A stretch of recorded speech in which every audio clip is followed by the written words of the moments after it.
J'ai fini de lire le chapitre 11 et je l'ai pas trouvé si intéressant que ça par rapport à d'habitude. Je pense que c'est aussi parce que je suis fatiguée et que du coup j'ai du mal à lire.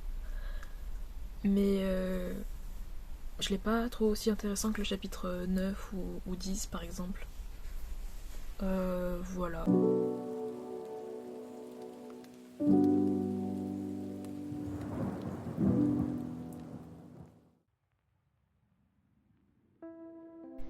Hey hey hey, bonjour à tous, c'est Léonie, j'espère que vous allez bien et aujourd'hui on se retrouve dans une nouvelle vidéo sur The Artist Way. On va parler du chapitre 11 qui, comme je l'ai dit, n'était pas si passionnant que ça, mais il y avait quand même des choses intéressantes contrairement à ce que j'ai dit. Voilà, donc on commence le chapitre par parler de l'acceptation. Donc l'acceptation en tant qu'artiste, c'est genre... elle nous explique plein de choses par rapport au fait d'être un artiste, que ce sera difficile, mais que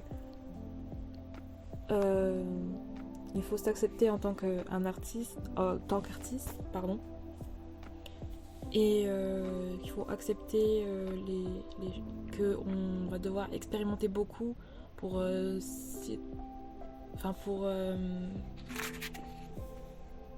pour je sais pas comment expliquer, mais pour être un artiste, quoi. Je sais pas si ce que je dis a du sens, mais en gros c'est l'acceptation en tant qu'artiste.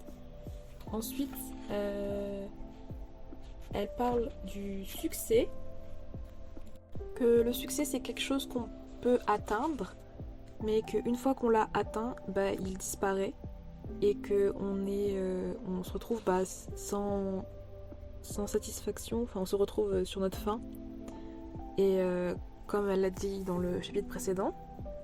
Et du coup, elle nous compare à des requins spirituels, je crois. Que c'est la dure vérité, que on doit toujours rester en mouvement et que si on arrête de bouger, bah on coule vers le fond et on meurt. Voilà, c'est très joyeux. Mais elle nous dit aussi que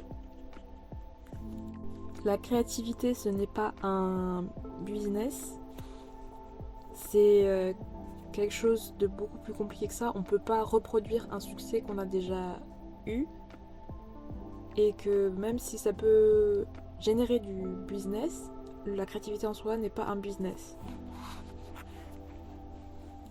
Et que en tant qu'artiste, on nous demande souvent de nous répéter, je sais pas comment dire en français, d'étendre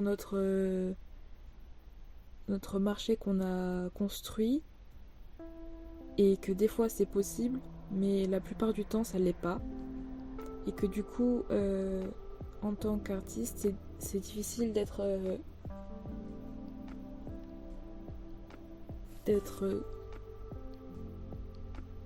comment on dit en français, ah purée, j'ai pas le mot. Enfin bref, c'est difficile d'avoir du succès tout le temps. Et que pour avoir une carrière qui nous satisfait, on n'est pas obligé d'être célèbre ou avoir du succès. Voilà. Je crois que c'est tout pour le succès. J'ai fini de lire le chapitre 11 et je l'ai pas trouvé si intéressant que ça par rapport à d'habitude. Je pense que c'est aussi parce que je suis fatiguée et que du coup j'ai du mal à lire. Mais je l'ai pas trouvé aussi intéressant que le chapitre 9 ou 10 par exemple. Voilà. Je vous en parle, ou je vous en ai déjà parlé peut-être dans la vidéo. Mais voilà. Du coup j'ai fini le chapitre et je vais essayer de faire quelques tâches parce que la plupart des tâches c'est en rapport avec d'autres tâches que j'ai pas faites dans les semaines précédentes. Donc ça risque d'être un peu compliqué, mais je vais quand même faire quelques-unes des tâches. Et voilà.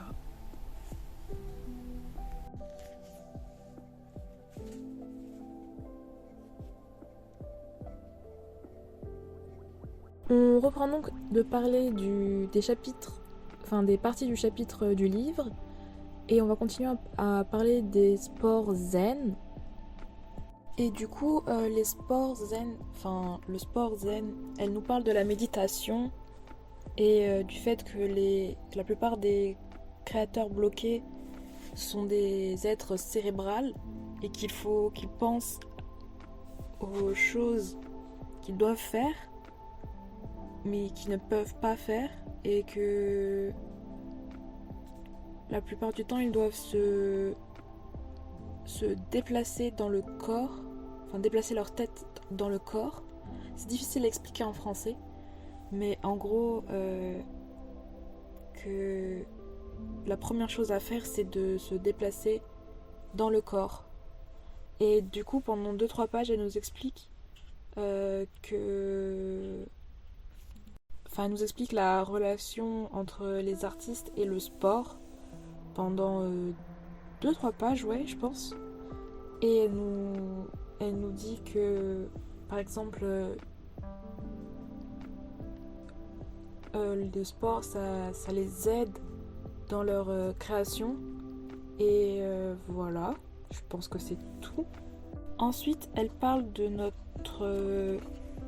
créer notre hôtel artistique. Hôtel dans le sens hôtel de religion, de croyance, tout ça. Et elle nous dit de nous créer une pièce pour nous ou un espace spirituel et de le remplir de choses qui nous rendent heureuses et de se rappeler que notre artiste intérieur c'est un enfant et que les enfants aiment les choses criardes et que notre artiste intérieur du coup est un enfant, du coup on aime aussi les choses qui nous rendent heureuses quoi. Et elle dit aussi de nous créer des petits rituels comme brûler de l'encens ou des trucs comme ça, lire des affirmations ou écrire des affirmations, allumer une bougie, danser, plein d'autres choses. Et voilà. Donc en gros c'est la partie un peu plus spirituelle du chapitre. Et elle est pas très longue, mais elle dit des choses assez cool. Comme quoi c'est bien d'avoir son espace à soi.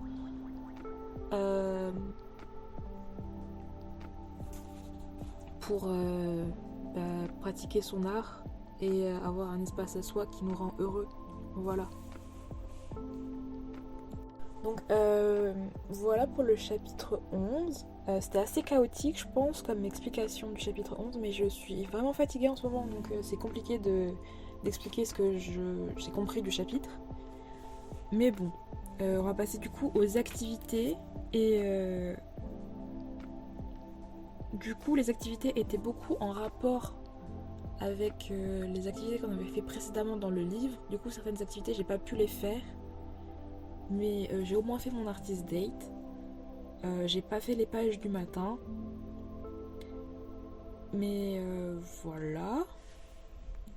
Du coup cette semaine je n'ai fait qu'une activité, c'est l'activité numéro 3 je crois, que j'ai fait qu'une activité hein. Mais c'est ça. Et du coup l'activité numéro 3 c'était de s'acheter un carnet de créativité spécial, enfin exprès pour ça.